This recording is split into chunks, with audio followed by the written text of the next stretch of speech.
foster care and Unparalleled Journey with Jason and Amanda, where our mission is to provide strength for the weakest among us. Here we like to talk about foster care and adoption. We tell stories about bio parents, foster parents and foster kids, adoptive parents and adoptive kids, caseworkers, and whoever else can inspire action and encourage understanding of the journey that we and so many others are on. You can find the podcast on Spotify, iTunes, or any of the major platforms. You can also find us at jasonmpalmer.com. Want to engage with us on our Facebook group? Find the group or page at Foster Care and Unparalleled Journey or facebook.com/7timedad. That's a number 7 time dad.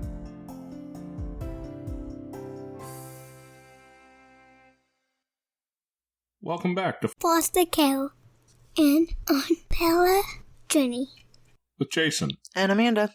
Today we have a best-selling author, kung fu master, Pan-American champion, former member of the military, former corporate wage slave, and former factory worker, husband and father, Jeremy Roadruck. He has been through many seasons and adventures in his life.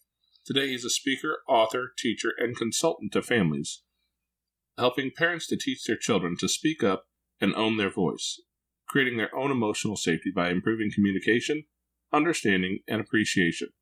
Jeremy has also filed for bankruptcy, had a car repossessed, gone through a breakup, and had to live in his place of business because he lost where he was living. Did I mention that happened after he came home with a slight case of pneumonia from a 6-day stay at the hospital after his second lung collapse? He even lived out of a tent for work for a while. And today we're here to talk to Jeremy Roadruck about kids. How are you doing today, Jeremy? I'm doing great. Wow, that's a lot of stuff. Yeah, I've been through some stuff. Builds character. That's what my parents always told me. Yes, it does. Yes, it does. Well, Jeremy, I got to know you in the Dad Edge group, and have been just kind of blown away by your level of experience. How old are you? I will be 45 next month. I feel like I haven't been through much because I'm not too far behind you. I have a long way to go, and I'm not anywhere close to becoming a Kung Fu champion yet. Well, it was helpful that I got involved in the martial arts basically when I was 20. It was the same month. And at that point in my life, I was an all or nothing type of person. So I started in March, and by May, I was training 7 days a week. And I had a factory job, and I really hated the job, and I was kind of burnt out. But I didn't really know what else I could be doing with my life. And so I was doing the factory work, and then immediately I would book feet over to the martial arts school, and I would just be there like all night long. I didn't have a really high social drive. Like I don't need to be out and dating and stuff like that. So I just kind of nosedived into the martial arts, and I was just doing everything I possibly could to just get as much experience as I could. And a few years later, I went back to college. And then I stopped that because there's just opportunities in the martial arts. There's grandmasters, 30, 60 years of experience that aren't going to be here forever. And I figured college I can go back and get any time. Some of these people are literally human treasure, knowledge and experience. So let's go get that now because that's a limited thing. Oh, yeah. Well, it's interesting you talk about not having that high social drive and not really having a direction and knowing where you were going other than the martial arts thing. I'll just jump into a tough question that I hadn't even thought about before, but, I have a teenager, and in foster care, that's one of the things that we see a lot, teens who age out of the system, right? Mm-hmm. The numbers there are just terrifying of, I forget I would make up a statistic to make it sound good, but the truth is the statistics on the people in prison who've been in foster care as a kid, the number's super high. Super high. I can imagine, yeah. And we plan on interviewing a guy who works with kids. He's a psychologist at a youth detention facility here real soon. And that he was telling me that the numbers are just off the charts. Mm-hmm. And, how do you find that drive as a young man to put yourself into something that kept you away from all the other things that kids end up diving into, the sex, drugs, and rock and roll lifestyle, if you will, that usually ends up leading down a path of, prison eventually, if you don't eventually, get your head on and become an adult. Right. Well, I mean, just so your audience knows, I didn't put it in my bio, but I was abused at 5 and 6, and that drove me into my own head in a lot of ways, and I had to rely on myself for my own safety. I had amazing parents that gave me unconditional love and a lot of support, and they didn't know about the abuse until actually I was about 35. And that it changes. It changes kind of the way you focus. But for me, I didn't like being controlled. And so, I started smoking at like 8 years old. I quit when I was 9 because I realized, why am I doing? Because, I had to go, like, first I had to scrounge up money because I didn't have a job. Then I had to ride my bike down across the tracks and over the thing to get to the bowling alley that was on base because we lived near Wright-Patterson Air Force Base. And then I had to get the cigarettes while no one was really looking because they had those machines. You put the money in, you do a pull thing. Oh, yeah. And then, and you could just say, oh, I'm getting them from my grandparents, and no one would say anything. So I already had the story concocted. But then I had to like get back and I had to keep the stuff hidden. And I went through all of these extra steps. And at some point I was just kind of like, this is really stupid because I'm letting this thing control me. Yeah. So I wasn't a big fan of being controlled. And when I realized, oh, this thing is controlling me, I would pull back. But then I started to realize, wait a minute, by me pulling back, that's me being controlled also. So it was a really difficult place to be where you want to connect, but you don't know how to connect. And this need for survival that I really couldn't explain. I had to know my entrances and exits. I had to see where everyone was in the room. I always had to match my energy to what everyone else was doing so that I wasn't too aggressive or too this or too that. And the martial arts really gave me a vehicle to just kind of check my head. Because no matter how intellectually dominant I thought I was, you got a room full of people that'll just throw you on your butt, step on you. So that crashes your ego real quick. And it's sort of like, maybe I should just shut up and listen. Maybe I should get on the floor and just do this stuff because it could possibly change my life. And thankfully I took that, I took that direction. Did you ever draw any lines between the fact that, you'd been abused as a child and those controlling issues when you were in the middle of it? Did you realize that that's where it came from, or was it just a thing in your life that you experienced? Yeah, no, I wasn't conscious of the abuse until my mid to late 20s. I had flashes every now and then of things, but nothing ever solid or consistent. And so I just knew I was mismatched. Like I had just more energy and more everything than anyone around me. And I couldn't explain it and I didn't understand it. And it was just, I'm too much, so I got to back off. I've got to be less so that I don't scare people or I don't get shunned. Because even though I didn't want to be part of things, I didn't want to be left out either. And it doesn't make sense when you say it, but the feelings were there. So. No, I mean, it makes perfect sense. I mean, you were deluding yourself for everyone around you so that you could be accepted. That goes along with a lot of trauma, even if you're only experiencing flashbacks, your brain still goes there. Your brain still remembers, even if you don't see it, even if you don't remember it, the brain remembers. Mm. Yeah, so that does make sense then. Yeah. Yeah, we interviewed a social worker here a while back who had a lot of experience with trauma, and she led me to Karen Purvis. Are you familiar with her work? I am not. Karen Purvis is kind of like the godfather of TBRI, the trust-based relational interventions. And she was a psychologist along with about a dozen other things, if I remember right. But she worked with a lot of kids who were traumatized in a lot of different ways. And she talked about how the body remembers things that the brain does not. Things all the way back in utero, and you can see differences in the brain. And they've recently been able to prove that through some of the MRI studies they've done. They can see brains that have evidence of trauma in them. And even things that kids don't necessarily remember, but it rewires the brain and changes the way that they react to certain situations. It goes back to that whole amygdala firing and throwing you into fight or flight and not really understanding why.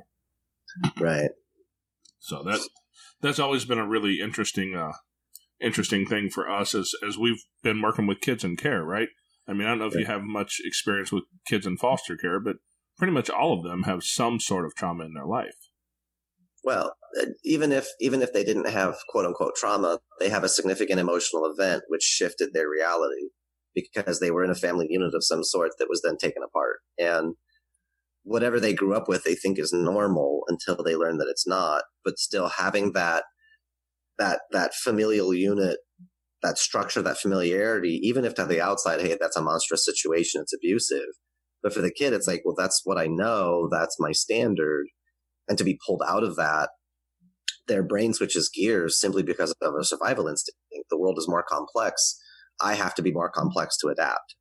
And so yeah, you'll see, basically what I call it is child brain and teen brain. And kids that are in foster, kids that have been abused, kids that have been through critical events, they will shift gears from that child, literal minded, very trusting, wants to please the authority, wants to belong and be part of the group, be told they're a good boy, be a good girl. And they'll shift to that teen brain where it's, I care about the peer group I care about, and positional authority doesn't work. You have to build a relationship with me. You have to influence me. You have to connect with me. I'm much more concerned about my safety. And if I don't, this isn't serving me, I'm out. I can emotionally detach. And, using language on multiple levels, all of that stuff is very, very complex. And a lot of people just aren't exposed to that paradigm shift. So when it happens, they're like, why don't you want to be a good boy? Why don't you want to be helpful? And the kid doesn't know why they don't, but they know that they're getting pain for who they are. Right. I remember one time my mom and I had a fight. I was 14 and I was doing the dishes or something, and I didn't want to do the dishes. And it was like, my attitude, not typical teenager. There was extra the energy there, but like, this is beneath me. I don't need to wash your damn dishes. And I was just so pissed off about dishes. And she went to like smack me in the bottom, and I blocked her hand. And she was like, what happened to you? You were so nice when you were 4. And what she actually was doing is she was making a cry for help. I didn't receive it that way. I received it as an attack, as if we don't want this person in front of us who's 14. We want the 4-year-old that's dependent on us and needs us for everything and can't do anything for himself. They'd rather have that version of me versus this version of me. And so then I gave her a cry for help back, which is I said, I effing killed him, deal with it. And I walked off. Oh, I bet that went well. It hurt both of us. And it put distance in there, because how do you come back to that? And that's what I genuinely felt is I killed him and this is who's here, deal with it. And, it took me until I was 26 to realize I'm the first me my parents ever raised. Next time they do it, they'll do it right. And that let me let a lot of stuff go and forgive a lot of stuff, because it was just all baggage I was carrying and resentments I was carrying, because I never told them where I was, what I was feeling, what I was thinking, because I just didn't know that I could trust them. So I had to keep everything safe from everybody else. And it wasn't fair to them. Well, of course not. But at 14, most of us aren't very fair to our parents. I laughed when you mentioned the dishes, because I have a 14-year-old who kind of thinks the same way about dishes. We struggle with dishes a lot in our house. But, back to your point, he's experienced some significant trauma as a young child, at 3? 3. Yep, at 3, he was present when his father was murdered.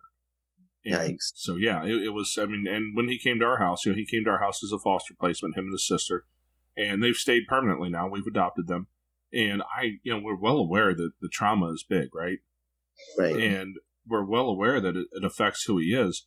But the difficult part of it is oftentimes that, building that authority piece with him. You mentioned the relational authority versus positional authority.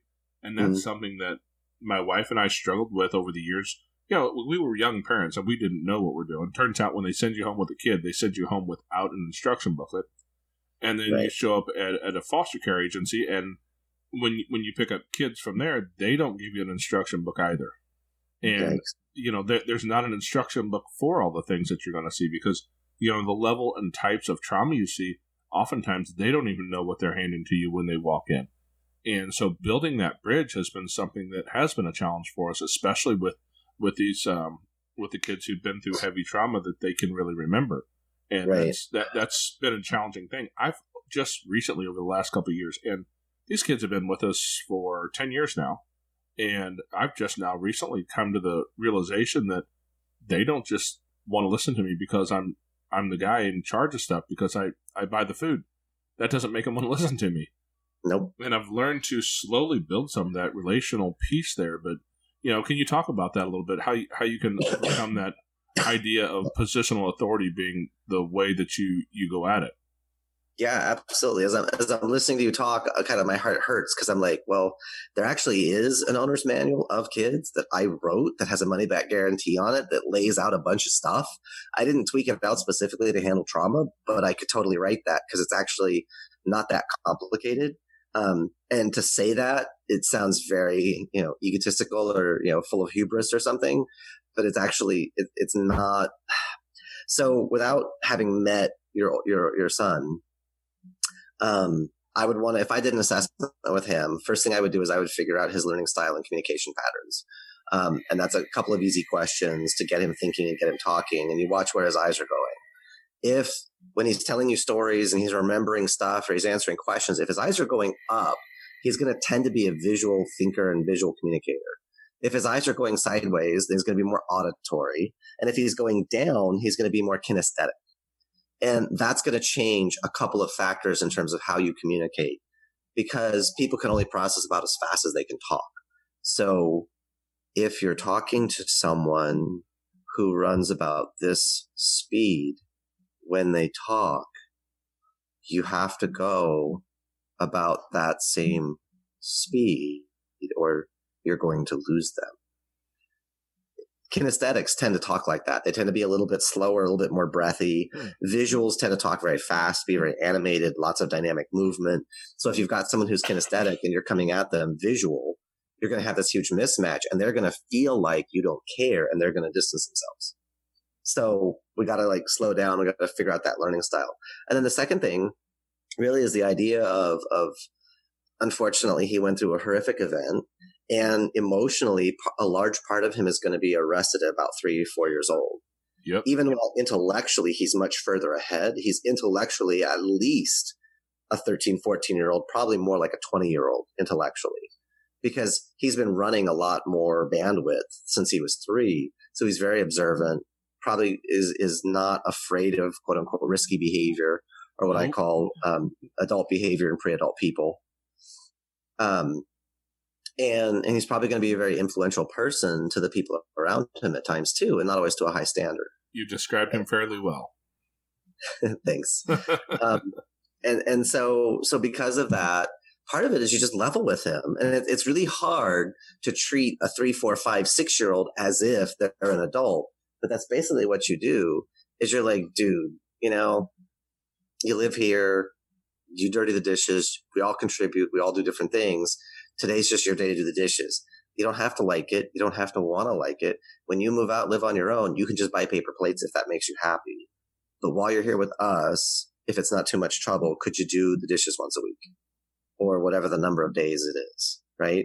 And it's just sort of, you treat him as if he's like a coworker versus he's a child who has to listen to you, because he's not a child who has to listen to you. He is a human being who is running a survival pattern until he knows who he can trust.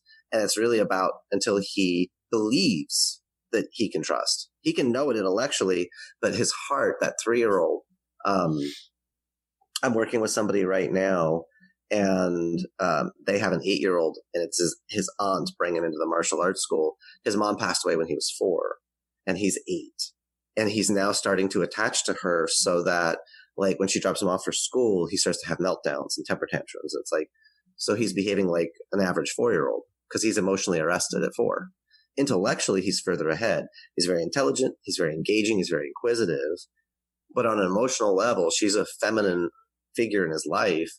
How does he know she leaves, she's not coming back again? And then the same pattern happens again and again and again. So that's where he's at. So it's kind of, we have to treat him like a 4-year-old and do the Daniel Tiger. Grown-ups come back and we do the story. And a part of him will feel insulted because we're doing this childish thing. But the other side of him is going to listen a little bit more.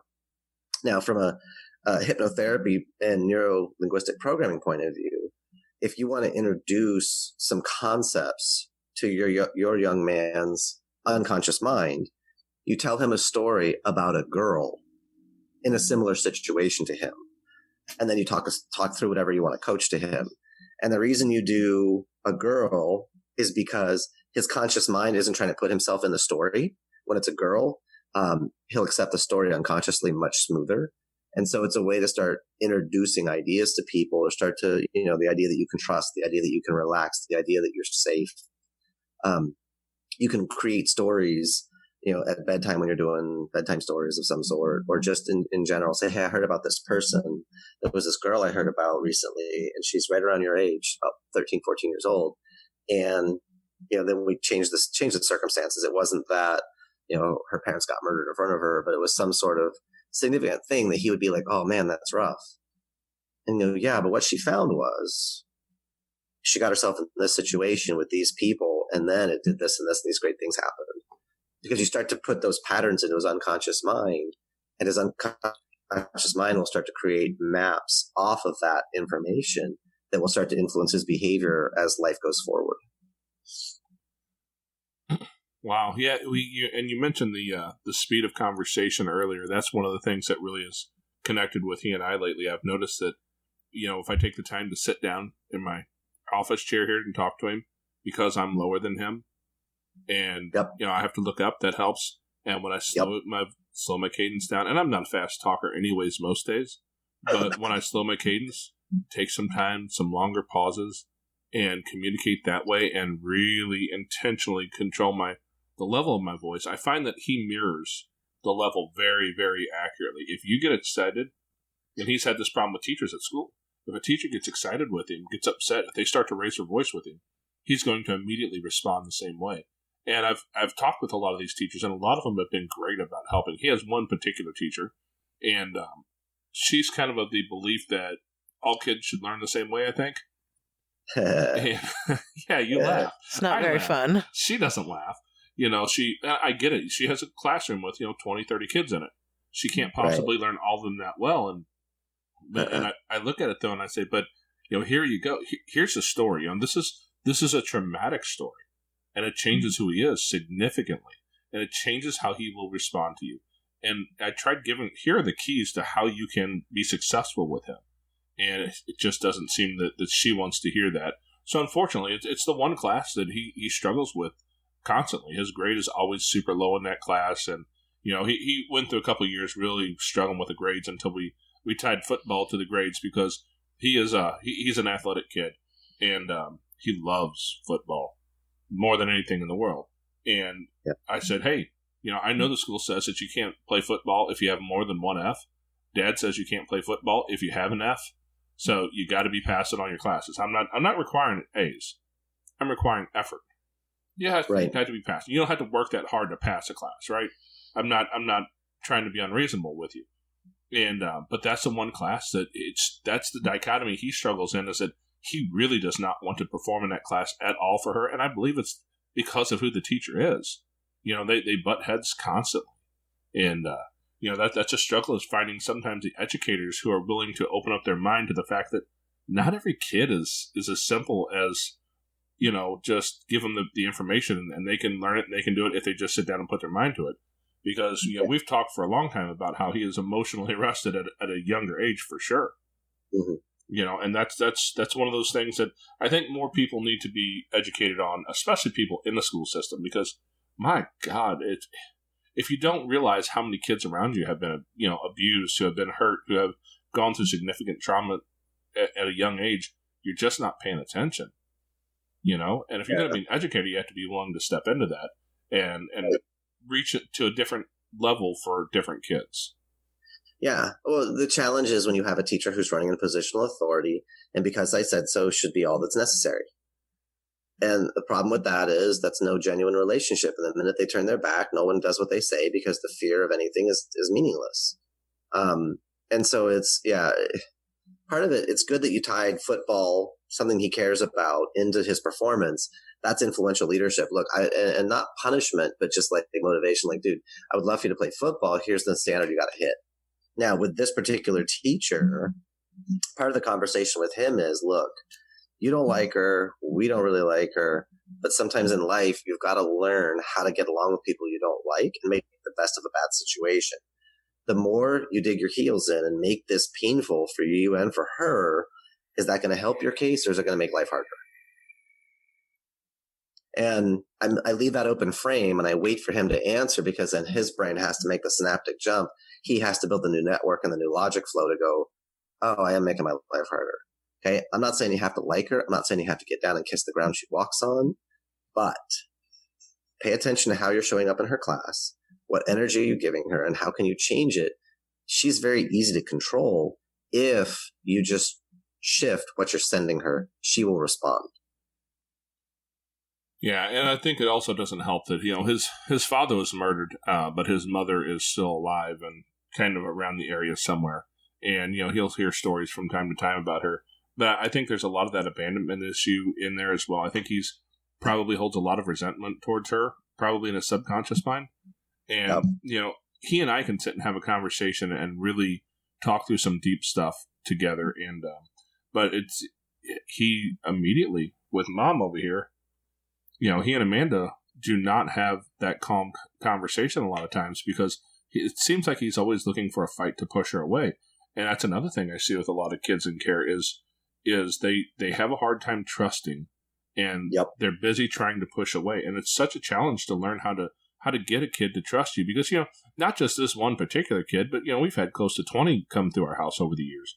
Wow. And so many kids have had so many reasons to distrust somebody significant in their family.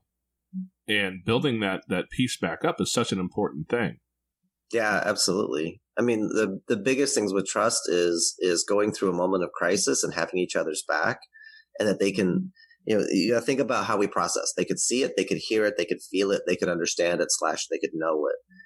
So how do we give them those sorts of experiences as a family unit? Think about corporate team building and you go to the zipline course or you go to a ropes course or you go to, so what could we do as a family that's going to be bonding, and it's going to be like we all have to kind of work with each other, trust each other.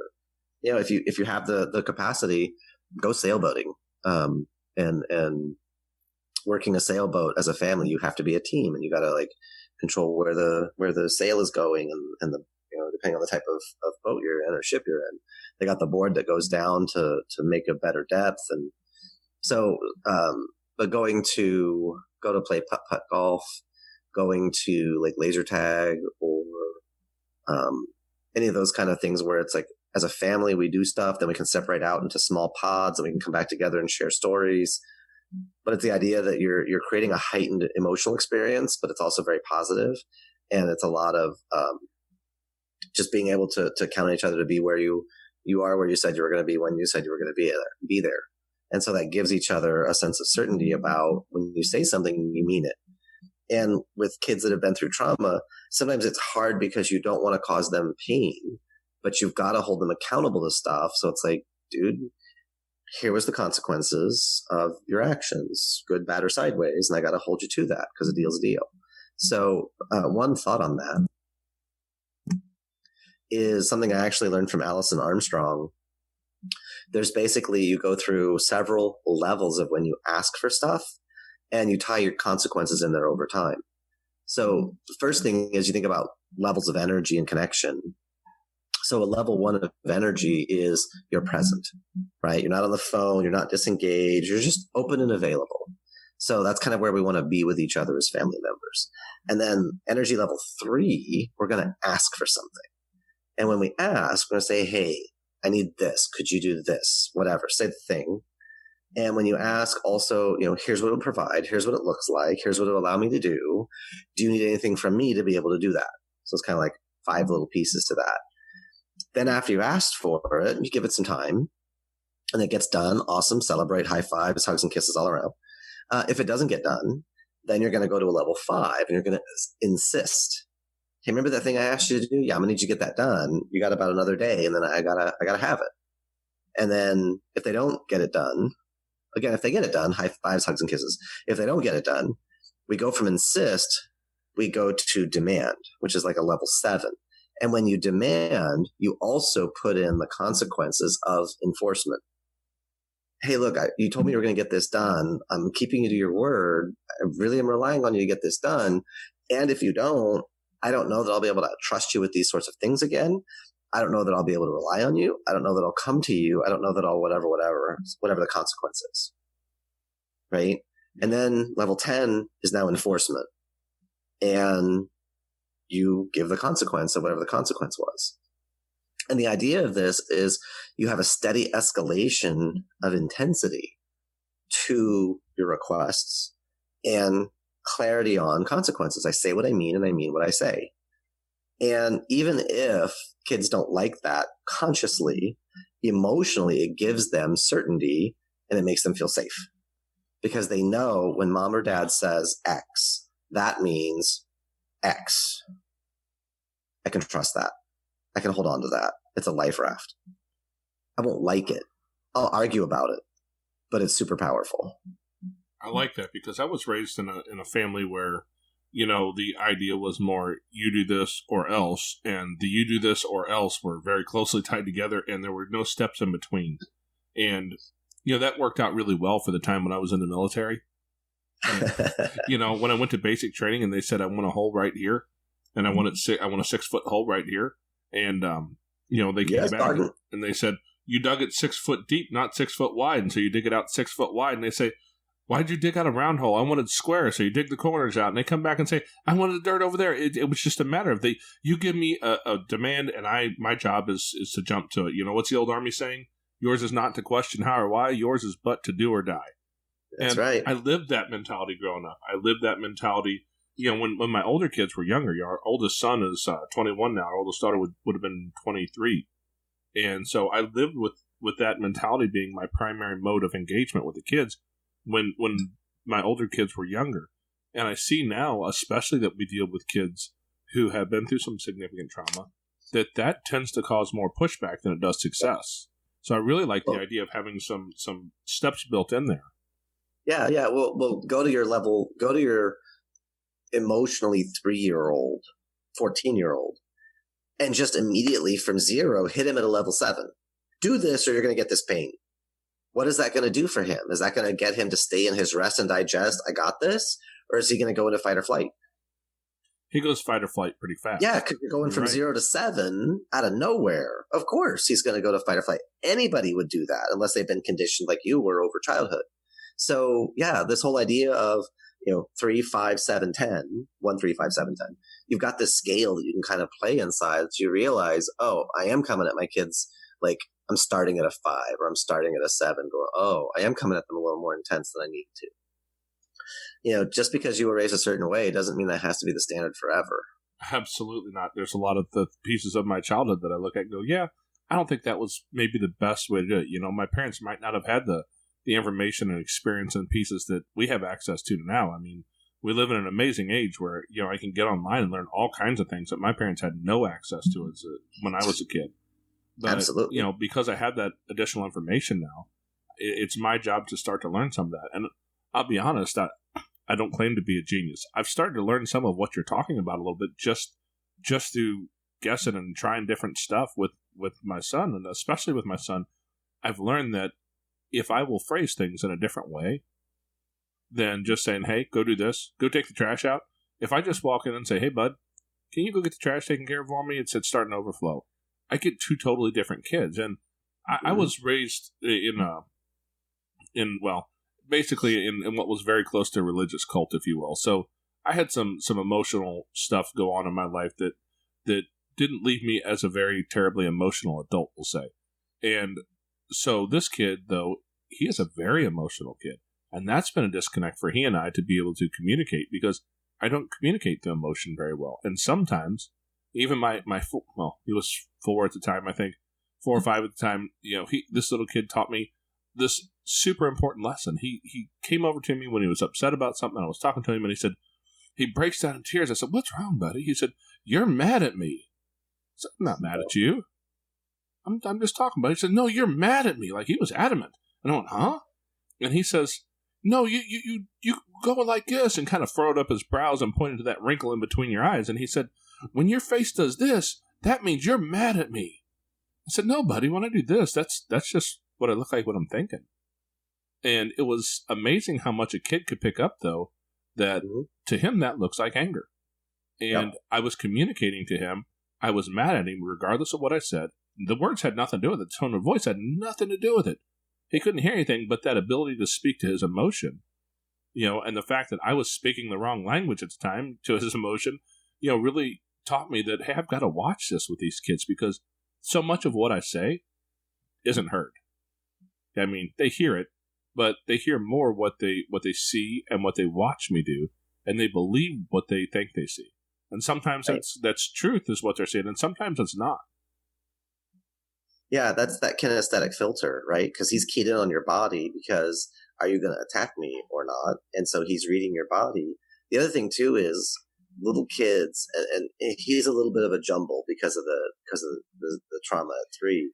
But little kids don't disassociate from behavior. So when we're upset with them, they don't think I did something bad. You're mad at the bad thing I did. They think you're mad at me. I am bad, because they don't separate their behavior from who they are. That's not how the brain works at that age. So when my daughter would go to timeout, and it's usually 1 minute per year of age. So she's 3, she gets 3 minutes. She's 5, she gets 5 minutes. But after she had her time, then we would go and sit with her and we'd be like, okay, kid, why were you in timeout? Is that because mommy and daddy don't like you, or because we didn't like something you did? And we have to separate those two realities, because no, mommy and daddy love you. That's never an issue. We always love you. We're not happy. We're not in love with what you did. What you did was not okay. Here's what you were doing. This is not okay. That's why you went to timeout. Now, what can we do better the rest of the night? And we say we so that there's a shared ownership, not what can you do better, which is a disassociation. She's separated from the family unit. What can we do better? And that brings us all inclusive into a unit again. And then I think that sounds good. And so we would give her sometimes, she would misbehave towards the end of the night and she would lose dessert. And then, well, we've still got an hour. Maybe if you could do this and this, you could earn back half your dessert. And sometimes she didn't get that chance. And no, you can try again for dessert tomorrow. But we did that because we've really got to make it clear that she is loved and she is wanted, and we absolutely adore her. However, her behavior needs some adjustment. And so we've got to separate those two, because the timeout's not that big a deal. It's how you bring them back into the socialization of the family unit. That part matters. And you've got to have a way to do that. I actually learned that from my wife. She has a degree in early childhood education, and I had never been around super young kids like that. And so, she did this with her son, Jamie, and I watched it and I was like, that's bloody brilliant. That's absolutely brilliant. And she's like, what? It's just a thing. And I'm like, no, that's brilliant. Yeah, and I think that's really important when you deal with kids in foster care, because kids don't come into care for no reason. They've almost always certainly seen some level of trauma or another, and somebody has told them through their words or actions that they are worthless. Right. And, a great example of that, we fostered a couple little boys, and their older sisters were in a different home because their mom wasn't taking care of them. The girls, the older teenage girls, were basically moms to the 2 little boys. And the state thought it would be a good idea to let the girls learn to be girls and not moms for a little while. And as we went through the case, the story came out that the mom had told the one daughter, that she was pretty much worthless. And she really should just kill herself. And if she was too stupid to do it, she would teach her how. And as horrible as that sounds like, that's a reality for a kid, right? And that's a reality for one kid, but I'm willing to bet it's a reality for more than one kid. Yeah. And well, the hard part is, the hard part is you've got parents and they're supposed to love you and care about you and and we forget the fact that parents are human beings too, and they're not perfect and they have their own ish to deal with. And just because you had a kid doesn't mean you're qualified or appropriate. Hormones do amazing things to human bodies, especially moms when they're pregnant, and they can reset the hormonal system and they can get postpartum that's undiagnosed. And there's all kinds of bad stuff that can happen. Absolutely, and it happens on a regular basis, and that's one of the pieces that I think as foster parents we see a lot. You get these kids in who've been fed these messages of worthlessness. Right. If we take one little boy that we had with us who was super sweet, just the most amazing little guy, and his mother abused him in ways that there was some actual audio recordings that the judge would not allow to be played in open court because it was apparently pretty rough, and that's what this kid had been through. And it was because the kid was born. When he was born, he ruined mom's party life and made her life difficult. And that's why she was mad at him. And so from a very young age, he was just fed that constant stream of how horrible he was. And it was I think the most important piece that we learned there was the importance of figuring out how to teach this kid that he had worth, he had value. Right. I don't know if you're familiar with RAD, reactive attachment disorder, but he was he was diagnosed RAD at, was it 4 years old? Yeah. Yeah, at 4 years old, he was diagnosed RAD, and that all came out of that, and it took, they were with us for about 1.5 years, and it took about a year before he finally came out of his shell and actually started to act like a little boy his age. And when he left our house, he was 5, I think, when he left our house, and you wouldn't have known it to look at him to understand where he came from. But it took a lot of time with he and my wife specifically, because her being, the female in his life now, he connected with her deeply, and he learned to trust that there was a mother figure in his life who wasn't going to hurt him on a regular basis. But finding a way to make that connection and kind of correct some of that damage, that's a real challenge, I think, for a lot of foster parents. Yeah, absolutely. So let me give you guys 2 kind of thoughts on that. Number one, and this is just something you don't ask the kids because the kids don't know, but you got to figure out whose love did they crave, and who did they have to be to get the love they craved. Because kids are manipulative by nature, because they have to have connection and they have to have encouragement and that kind of stuff. So if they can't motivate it in positive ways, they will manipulate it in negative ways. So you figure out whose love did they have, whose love did they crave, and who do they have to be to get that love, whether it was functional or dysfunctional. And then the second thing is, and this will be important actually for all of your listeners, is this is Tony Robbins. He has a thing called human needs psychology. And there's basically 6 needs that all human beings have. And we will violate our values. We will violate our beliefs. We will violate pretty much everything in our lives to get our needs met, good, bad, or sideways. And the reason that the needs are important to understand is because any behavior that meets 3 or more needs at a 7 out of 10 or higher, that behavior will become an addiction. It will become a coping mechanism in crisis. And so the 6 needs are, and I can share this because this is all public stuff he has out on YouTube. But the first need is a need for certainty. And we have to be certain that we can get out of pain and then get into pleasure. But kids in the foster care get out of pain maybe where they stop because they might not believe that they deserve to have happiness or to have pleasure. So giving them certainty, giving them stability, giving them set routines, set schedules, giving them a place inside the house that's theirs to control, it's theirs to be responsible for, giving them something that's their own. That sense of certainty is the first thing we got to give. But if everything is always certain, always the exact same, always the same everything, drive you crazy. So we also have to have the second need, which is uncertainty, otherwise known as variety. So we need, surprises. We need day trips or weekend trips or family date day. We need something that kind of breaks up the routine in a fun and enjoyable way. So we got to give our kids a need for certainty, but we also have to give them a need for variety. We got to meet those both. And then the third need is a need for significance. I am unique and special and different from everybody else.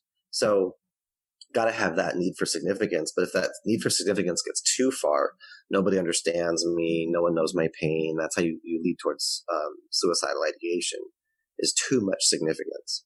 So the counterpoint there is connection and love. And a lot of times people will pick connection over love because connection's easier. I can pick a fight and we'll be connected. I might not like it, but I know I'm connected. I know if I can make you mad, I know you care. And that's a dysfunctional way that foster kids will sometimes manipulate energy, is they'll make you mad because at least now I know I recognize that energy. If they grew up in a chaotic household, then part of them needs the chaos to feel stable, which is weird to say. But that's what they're doing, is they're sparking that connection through conflict. Love is scarier because the way you offer somebody love, they may not receive it the way that you want. And so sometimes people will shy away from that and they'll go with connection's good enough. And those first 4 needs, those are the needs of the psychology, the needs of the mind. And then the last 2 are the needs of kind of the soul or the spirit. Number 5 is we have a need for growth, a need to become more today than we were yesterday. And unfortunately, that can be a good, bad, or sideways thing. If we're depressed, we're going to grow more depressed because we have a need to grow. So we're going to get better and better at having a pity party. But the idea of growth for the sake of growth also becomes cancer. So to balance growth, we also need contribution. As we grow and gain capability, then we can give it to other people. We can contribute to other people. So as you're bringing these new people into your home, as you're looking at possibly adopting them, how can you give them certainty? How can you give them variety? How can you give them significance? How can you give them connection and love? How can you give them growth? And how can you allow them to contribute? Because if you light them up in those 6 areas, they don't need to manipulate. They don't need to live in fear. They don't need to do all these things. They'll test it for a while to see if this is really real. But as you pass those tests and you step in with love and you step in with acknowledgement and say, hey, I know this isn't easy. This is new for me too. But relating to them like teenagers or relating to them like adults, talking to them like they're intelligent because intellectually they're at that level, you'll get a better response from them and you'll get better engagement and better rapport. And rapport is what you need to establish influence. Yeah, I think that's an important part that need to establish influence. It's one of the things I've come to learn here of recent is that control and influence seem to be kind of a continuum along which we raise our kids. And a 2-year-old is not that difficult to control usually, right? Hey, don't do that. Don't climb on the furniture. Sit down, don't climb on the table. Simple things like that. It's easy to control the behaviors you don't want to have happen constantly in your house. But that influence piece is something that takes time and takes that connection and that love piece for the ability to be able to have the influence in their life so that, quite honestly, I was just thinking with a little bit of terror the other day that, he is, this particular boy is 8 months, I think. Yeah, 8 months away from getting his driving permit. And Sweet. Yeah, and I say terror because he's not the first kid he'll be the 4th kid I've taken through a car.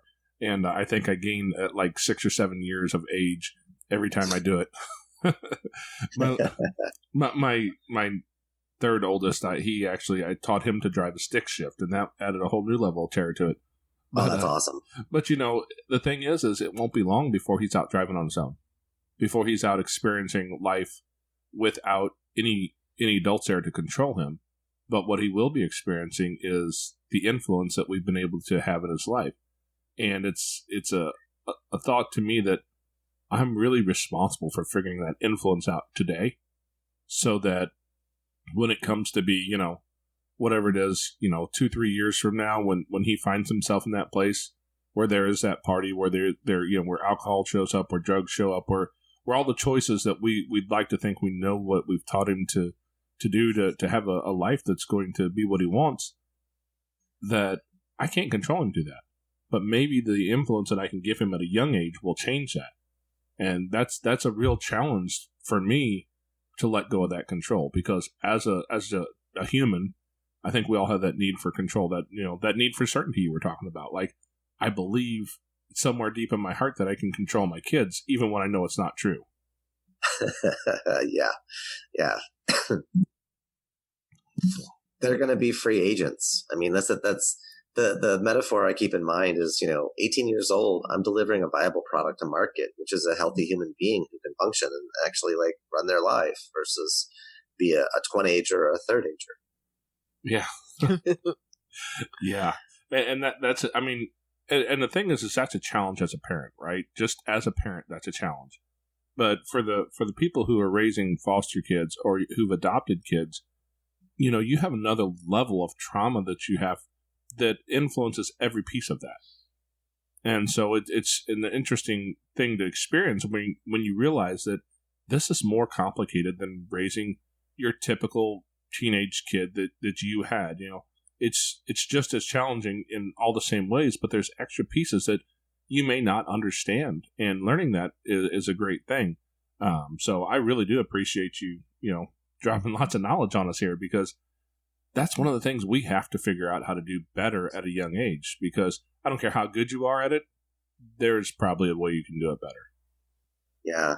Well, I have families come in and I've got to build rapport and influence on somebody I just met in 5 minutes, and I've got to take them through an intro lesson. get the kid engaged, make sure they're having fun, get the parents curious, engaged, so they want to think about investing in my martial arts program. So it forces me to have to be very astute at observing energy and language patterns and personality types and speech patterns and body language. Part of the intro, I take a noodle and I hit it against the wall. Well, I've done that and had a kid that burst into tears. I have a young lady who, her grandfather came in before her mom brought her in for the intro because her father had committed suicide while she was in the house less than a year ago. And so she heard the gun go off. So like that was like, oh, that's good to know, because that changed how I did my intro, because I'm not going to make that loud noise.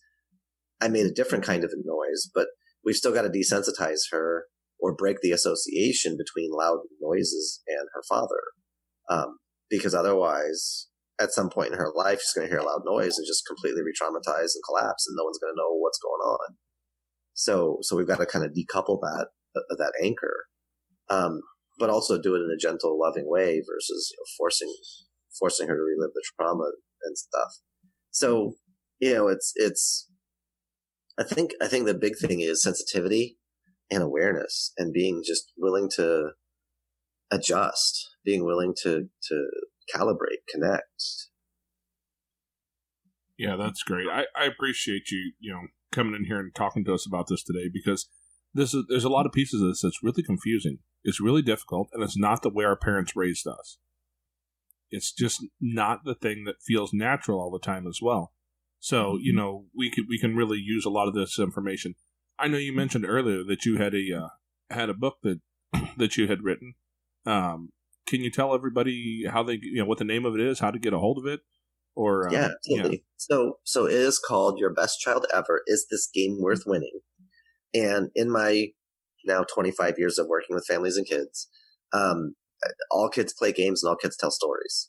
Games is about the behavior and how we get energy, positive or negative, motivate or manipulate. And then the stories is a justification for the game, right? I did this because of that. So the stories are kind of how we perpetuate our games, but the games is our behavior and how it influences other people.